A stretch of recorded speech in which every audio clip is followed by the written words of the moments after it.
first to a new controversy that Girish Karnad has stirred up after criticizing Naipaul. He has now incurred the wrath of Bengal by targeting Rabindranath Tagore by calling him a second-rate playwright. Now, Karnad defended his statement while talking to Deepa Balakrishnan in Bangalore. Let's listen into that.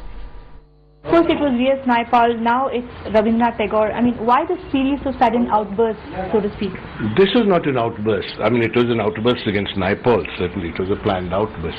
This was just a critical remark in a lecture I was making to students about the history of Indian theatre, saying that really Indian theatre, which starts, modern Indian theatre, which starts in 1850s, in the first 100 years produced no good plays. And a few people tried, like Rabindranath Tagore, but unfortunately he was not a very good playwright. So that is all I said. I mean, he was a pretty mediocre playwright, which is true. But that doesn't, I didn't mean to run down Tagore. Tagore is a great poet. I knew his Nobel Prize came in 1913 when Kannada literature hadn't even started forming. And he influenced us greatly. So considering he is world-renowned, he is a Nobel laureate, do you think so this what? I mean, he's a Nobel laureate for poetry. He's not a Nobel laureate for plays. He was given an award for Gitanjali, which was a book of poems. He was, it had nothing to do with his plays. Part of the national consciousness, so to speak. I mean, he wrote us our national anthem. So a lot of national sentiment that associates with him. So to that extent, was this rather disrespectful? Well, as a playwright, yes. So what? I mean, I'm not saying the national anthem is bad. I'm just saying his plays are not very good, that's all. Alright, many reactions pouring into those comments. Let's get in a word from Professor Shukonto Chaudhary from the Jadavpur University. Professor Chaudhary, you've studied Tagore very closely. Now, what is your reaction to this comment that Girish Karnad has said?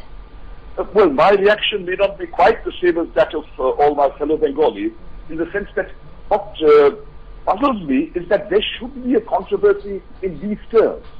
I mean, Girish Karnad has expressed an opinion relating to Tagore's plays, matter of literature, theatre, and people may or may not agree. I, for instance, emphatically disagree. But it surprises me, or in fact it doesn't surprise me, but in a sense it depresses me, that there should be this kind of huge national furor as though some kind of great insult has been offered to the Indian nation or the Bengali nation, or the people's sentiments have been hurt deeply. Tagore is not a religious leader or that kind of an iconic political figure in the wrong sense. He himself stood for open-mindedness, for freedom of thought and expression. So I think Girish Karnad has a right to his views. Right. So you're saying at the same time, I strongly disagree with his views as a in terms of critical opinion. Right. Right, Professor Chaudhary, thank you so much for speaking to us. So you're kind of saying that the reaction is a little misplaced, but you somewhere disagree with what Girish Karnad has said, but you're saying that clearly Rabindranath Tagore also was open, and he was open to freedom of speech, so he wouldn't, if alive, would have taken these comments very seriously.